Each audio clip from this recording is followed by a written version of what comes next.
या कि आप जो प्रायः ये कहते हैं कि श्री जी सर्वोपरि और उन्हीं के अंश से दुर्गादि शक्तियां हैं, तो मुझे चुभता है कि जैसे आपकी इष्ट राधा महारानी है, ऐसे हमारी इष्ट माता जी हैं, तो आप कहते हो करोड़वें अंश में दुर्गा जी हैं श्री राधा रानी के, तो हमको भी तो चुभता है कि आप कहते हो, हम नहीं कह रहे।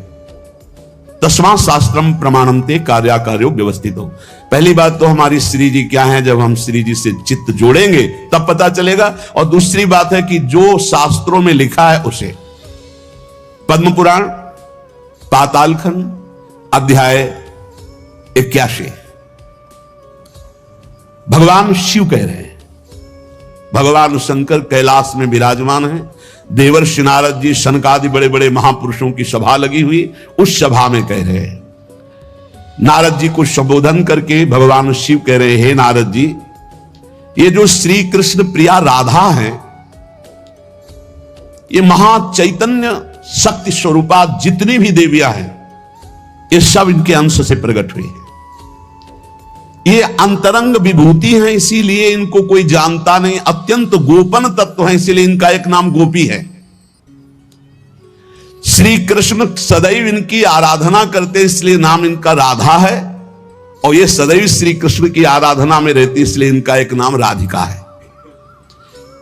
ये और श्री कृष्ण दो नहीं है, श्री कृष्ण में राधा है, राधा में श्री कृष्ण है। ये राधा परादेवता है। जितनी भी लक्ष्मी आदि शक्तियां सब इन्हीं के अंश से हैं। आपको किशोरी के अंश से सची इंद्राणी, जब श्री कृष्ण के अंश से ब्रह्मा, तो राधा किशोरी के अंश से सावित्री देवी, जब श्री कृष्ण के अंश से यमराज, तो उनकी पत्नी धूमोरणा के रूप में श्री राधा किशोरी। अधिक क्या कहूं, इन दोनों के सिवा किसी की सत्ता ही नहीं। यही सब चिद चिद लक्षणम सर्वम राधा कृष्णमयम जगत, चेतन अचेतन सारा संसार श्री राधा कृष्ण का स्वरूप है। नारद जी, मैं इन विभूतियों का क्या वर्णन करूं, अगर 100 करोड़ वर्ष तक राधा की महिमा वर्णन करूं तो भी नहीं कर सकता।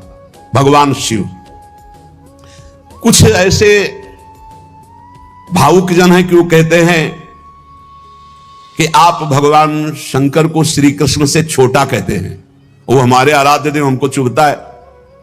देखो, जब तत्व की चर्चा होगी तो एक है, और जब लीला की चर्चा होगी तो वही एक विविध लीलाएं करता है, वही एक विविध लीलाएं करता है। रास में भगवान शंकर आए, अगर थोड़ा भी शास्त्र को पढ़े हो तो पढ़ के देख लेना।